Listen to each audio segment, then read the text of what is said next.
Olá, boa tarde, sejam todos bem-vindos a mais uma edição do Redação Hit. Vamos juntos conferir os principais destaques dessa tarde de quinta-feira. O Ministério Público Federal identificou indícios de um prejuízo mínimo de R$ 5.800.000 a fundos de aposentadoria de servidores públicos em operações financeiras ligadas ao empresário Daniel Vorcaro, dono do Banco Master. As movimentações ocorreram entre 2018 e 2020 e envolvem recursos de regimes próprios de previdência social, usados por estados e municípios para pagar aposentadorias. A defesa de Daniel Vorcaro foi procurada para comentar as conclusões do Ministério Público Federal. Segundo o órgão, empresas ligadas a Vorcaro surgem de forma recorrente em operações com dinheiro da Previdência, atuando na estruturação de fundos, na intermediação das aplicações e em decisões relacionadas à destinação dos recursos públicos. O montante de R$ 5.800.000 teve origem em perícias criminais da Polícia Federal, que analisaram fundos administrados pela Foco Distribuidora de Títulos e Valores Mobiliários, empresa vinculada ao grupo de Vorcaro. Segundo o Ministério Público Federal, o número representa apenas parte do impacto, porque a extensão total do dano ainda depende da análise de outros investimentos e de novos regimes próprios de previdência. A investigação também envolve a Comissão de Valores Mobiliários, responsável pela fiscalização do mercado financeiro. O órgão foi instado a analisar a movimentação de empresas ligadas à família Vorcaro entre 2018 e 2020. De acordo com o MPF, dados públicos da CVM, como registros de fundos, administradores e alterações societárias, serviram para o cruzamento de informações da investigação. O Ministério Público Federal também solicitou medidas como a suspensão de registros de fundos e gestores enquanto as apurações continuam. E olha só, ao menos 600 mil empregos formais podem ser perdidos se o Brasil acabar com a escala de trabalho 6x1, dias consecutivos de trabalho e 1 de folga por semana, segundo a projeção do Centro de Liderança Pública. Segundo o Centro de Liderança Pública, a redução da jornada de trabalho no Brasil pode representar uma queda significativa na produção, com consequências para o crescimento econômico. Na avaliação do CLP, é uma organização que busca engajar a sociedade e desenvolver líderes públicos para enfrentar os problemas do Brasil. A instituição avalia que comércio, agropecuária e construção serão os setores mais afetados se a redução de horas trabalhadas for aprovada pelo Congresso Nacional. No caso do comércio, a produtividade do trabalhador cairia 1,3%, junto com uma baixa de 1,6% no emprego formal, o que significa a perda de 164.100 empregos. Na agropecuária, a queda da produtividade do trabalhador seria de 1,3%, acompanhada por redução do emprego formal em 1,6%, o equivalente a 28.400 vagas a menos. Na construção, a produtividade cairia 1,3%, com redução de 1,6% no emprego formal, com perda de 45.700 empregos. Segundo a entidade, a redução da jornada de trabalho poderia resultar na diminuição de até 2% na produção do setor formal, considerando tanto a redução de horas trabalhadas quanto a perda de empregos. Mesmo com esse quadro de redução da jornada de trabalho, parecem ter entrado de vez no radar legislativo no início de ano. Na mensagem enviada ao Congresso Nacional, o governo federal colocou o tema entre suas prioridades para o semestre e também pela presidência da Câmara dos Deputados, que prometeu que o debate avançaria na casa. Um adolescente foi apreendido suspeito de matar a namorada e uma mulher a tiros em uma padaria na Grande Belo Horizonte. Uma terceira vítima de 14 anos também foi atingida e encaminhada em estado grave para o hospital. Porém, não resistiu. Vamos ver. Uma adolescente de 16 anos e uma mulher de 56 anos foram mortas a tiros dentro de uma padaria no bairro Lagoa, em Ribeirão das Neves, na região metropolitana de Belo Horizonte. Segundo a Polícia Militar, o principal suspeito do crime é o ex-namorado de uma das vítimas, um adolescente de 17 anos que foi apreendido e encaminhado para a primeira delegacia da Polícia Civil. Natiele Camille Fernandes Faria, de 16 anos, trabalhava na padaria. Conforme relatos de testemunhas, ela mantinha um relacionamento momento com um adolescente de 17 anos. Natiele estava no caixa no momento do ataque e foi atingida por 2 disparos, um na cabeça e outro no braço. Já Ione Ferreira Costa, de 56 anos, cliente do estabelecimento, foi baleada 2 vezes na região das costas. De acordo com uma testemunha que presenciou a cena do crime, o suspeito usava touca e capacete. Ele teria entrado na padaria e efetuado os primeiros disparos contra Natiele. Em seguida, atirou contra Ione e a outra adolescente. A testemunha ainda afirmou que o suspeito se dirigiu a ela. O autor fez um gesto de deboche, colocando os dedos nas bochechas e mostrando a língua. Outras testemunhas relataram que o suspeito teria ido à padaria e iniciado uma discussão com Natiele, aparentemente por ciúmes. As outras 2 vítimas teriam tentado intervir para defender a adolescente, momento em que o suspeito efetuou os disparos. A polícia militar localizou o ex-namorado de Natiele e, conforme os militares, familiares do suspeito apresentaram versões divergentes sobre o horário em que o jovem chegou em casa, o que levantou suspeitas. A Polícia Civil de Minas Gerais informou que o adolescente foi ouvido, informou também que a investigação segue em andamento e, caso seja comprovado o crime de feminicídio, o jovem será autuado. E um policial de férias matou a tiros um homem suspeito de furtar um trailer após a abordagem em Campo Grande, no Mato Grosso do Sul. Vamos conferir os detalhes. Um homem de 50 anos morreu após ser baleado por um policial militar de folga na noite de ontem no bairro Jardim Carioca, em Campo Grande. Segundo a polícia militar, o caso ocorreu durante uma abordagem feita após um furto em um trailer de lanches lá na região. De acordo com o boletim de ocorrência, o policial, que é sargento do batalhão de choque, estava de folga e se encontrava na loja da esposa, quando foi então avisado por moradores sobre um furto cometido por um homem conhecido no bairro pelo apelido de Paraná. O militar relatou que decidiu então verificar se estava tudo bem com a mãe dele, que mora na mesma rua onde o crime teria ocorrido. Ao retornar, ele encontrou o suspeito, que estava carregando uma sacola, e resolveu então fazer a abordagem. O policial se identificou como militar e deu ordem para o homem parar. No entanto, o suspeito teria levado a mão à cintura e sacado um objeto pontiagudo. Diante desta situação, o policial efetuou disparos de arma de fogo. O homem caiu no chão com sangramento e o socorro foi então acionado. Equipes do Corpo de Bombeiros prestaram os primeiros atendimentos, mas o médico da unidade de resgate avançado constatou a morte ainda no local. Durante a perícia, foi encontrada uma chave de fenda próxima ao corpo, além de um saco de lixo contendo diversos produtos furtados, como latas e garrafas de bebidas e um pote de balas. Após diligências, os policiais localizaram o trailer de lanches arrombado. A proprietária do estabelecimento reconheceu os produtos encontrados como sendo de sua propriedade. As imagens de câmeras de segurança de uma pizzaria próxima foram entregues à polícia e devem auxiliar na investigação. A arma do policial, uma pistola calibre 9mm, foi apreendida, assim como munições e os objetos usados no crime. Todo o material passou por perícia. O caso foi registrado como furto, ameaça e morte decorrente de intervenção legal de agente do Estado. O corpo foi removido por uma funerária após a liberação da perícia. E no Rio de Janeiro, uma agente comunitária de saúde foi morta a tiros. Ela chegava para trabalhar quando foi abordada pelo ex-companheiro, que efetuou os disparos.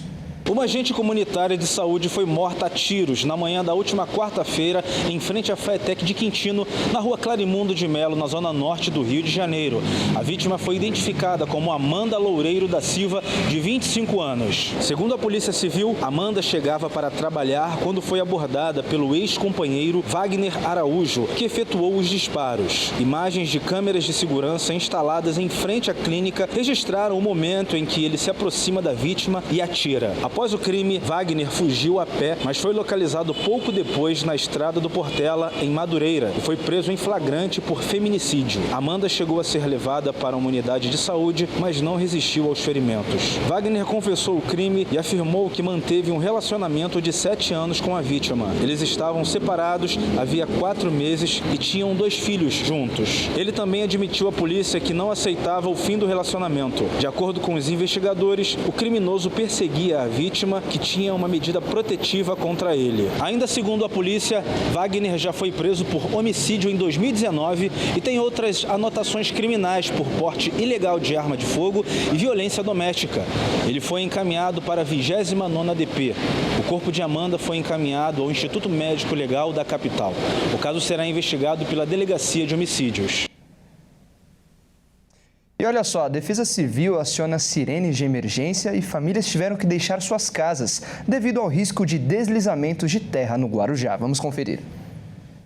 A Defesa Civil de São Paulo acionou uma sirene de emergência e enviou 2 alertas extremos para o Guarujá, no litoral paulista, devido ao risco de deslizamento causado pelas fortes chuvas que atingiram a Baixada Santista. De acordo com o órgão, famílias de 2 comunidades estão sendo orientadas a deixar suas casas. Segundo a Defesa Civil, há alto risco de deslizamento nas regiões da Vila Baiana e Barreira do João Guarda. A sirene de alerta remoto instalada na comunidade foi disparada e o plano de contingência foi acionado. As famílias estão sendo direcionadas a um abrigo municipal para que, em caso de deslizamento, elas estejam seguras. Segundo a Defesa Civil, as chuvas se intensificaram durante a madrugada e não pararam pela manhã. Já foram registrados acúmulos somados de 118 milímetros, volume considerado elevado para a região. O órgão explicou que os moradores devem permanecer no abrigo até que o risco seja eliminado. Segundo a Prefeitura do Guarujá, o acionamento das sirenes ocorre muitas vezes quando as chuvas ultrapassam 45 a 50 milímetros em 1 hora. Além de Vila Baiana e Barreira do João Guarda, as áreas do Morro do Macaco, Morro do Engenho e Morro do Bio são regiões que exigem maior atenção e estão sendo monitoradas de perto pelas equipes da Defesa Civil. E considerado o homem mais tatuado do Brasil, Leandro de Souza se prepara para a sua 6ª sessão de laser para eliminar os desenhos no rosto. O procedimento deve acontecer no Rio Grande do Sul em março. O rosto que por anos ficou escondido agora passa por um processo de ressurgimento, sessão por sessão. Leandro Souza, de 34 anos, morador de Bagé, no sul do estado, vive uma transformação que começa na pele, mas não termina nela. Conhecido nacionalmente por ter o corpo quase todo coberto por tatuagens, ele decidiu remover os desenhos do rosto. Em uma publicação no início desta semana, Leandro colocou lado a lado 2 imagens separadas por 3 anos. Em 2023, o rosto que ainda estava completamente tatuado. Agora, em 2026, os sinais visíveis do avanço do tratamento. Ao longo de 2 décadas, ele chegou a ter cerca de 95% do corpo tatuado, somando mais de 170 desenhos. O título de mais tatuado do Brasil foi reconhecido oficialmente em um evento internacional realizado em Santa Rosa, no noroeste do estado. O procedimento acontece em São Paulo de forma gratuita.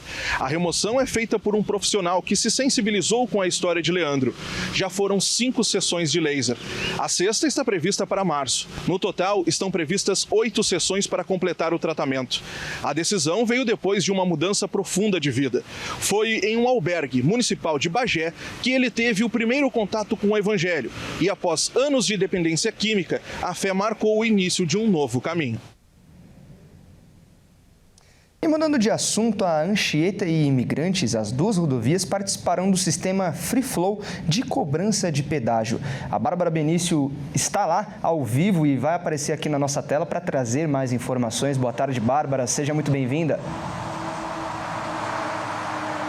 Boa tarde. tarde, Fernando. Boa tarde a todos que acompanham o Redação Hit. Olha, o objetivo era chegar no pedágio da Anchieta, mas estava acontecendo a operação descida e foi impossível da gente chegar. E a gente parou aqui no posto de pesagem da Ecovias para dar informação, que é o mais importante, não é mesmo? E é isso que você falou, o sistema Free Flow vai ser integrado na rodovia Anchieta e na Imigrantes. E no sistema Free Flow, não existe mais cancelas nas praças de pedágios, só existem pórticos com câmeras. E como vai funcionar?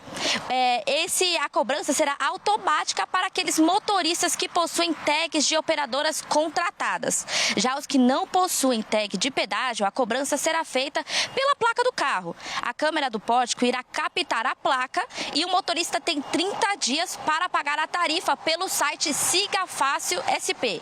E os motoristas têm que prestar atenção, viu? Porque se o pagamento não for efetuado em até 30 dias, é emitida uma multa grave no valor de R$ 195,23. E o dono do veículo soma 5 pontos na CNH. E também vão ter mudanças nesse valor do pedágio, viu? Porque atualmente o motorista só é cobrado R$ 38,70 no sentido para o litoral. Mas agora este valor será dividido em R$ 19,35 para cada sentido. Ou seja, quem vier do litoral para a capital paulista também vai pagar o pedágio a partir de julho, porque tudo isso vai ser instaurado a partir de 1º de julho. E o primeiro pórtico do Free Flow começa a ser instalado neste sábado, mas só começa a funcionar mesmo no meio do ano. E vai ser instalado neste sábado aqui na Anchieta, mas nos dias 17 e no dia 24 vai ser instalado na rodovia Imigrantes. E durante a transição, os trechos das praças em obra serão bloqueados e o tráfego seguirá apenas pelas faixas liberadas, garantindo o fluxo contínuo. O processo vai ser gradual, então vai demorar um pouquinho para tudo ser instaurado completamente. E os motoristas serão informados previamente. Segundo a Artesp, cada estrutura tem um investimento de R$20 milhões. Nessa primeira fase, até o dia 30 de junho, as câmeras nos pórticos só irão monitorar o fluxo de veículo. Então, nada será cobrado para aqueles que têm as tags das operadoras. E a Artesp informou que essa mudança está acontecendo para facilitar o fluxo de carros. Por quê? Esse Free Flow já existe nas estradas do interior. E eles perceberam que realmente funciona e realmente o fluxo é muito mais contínuo e muito mais leve. E os motoristas chegam mais rápidos aos seus destinos. Diferente na rodovia Imigrantes e na rodovia Anchieta, que os motoristas que pegam essas rodovias diariamente enfrentam o trânsito todos os dias. Então será para o bem dos motoristas que enfrentam isso todos os dias. Eu volto com você aí do estúdio, viu, Fernando? Tá certo, Bárbara. Muito obrigado pelas informações. E olha só, uma professora de São Paulo, Débora Garofalo, foi reconhecida como a educadora mais influente do mundo pela Walker Foundation, uma fundação internacional que criou o que é considerado o Prêmio Nobel da Educação.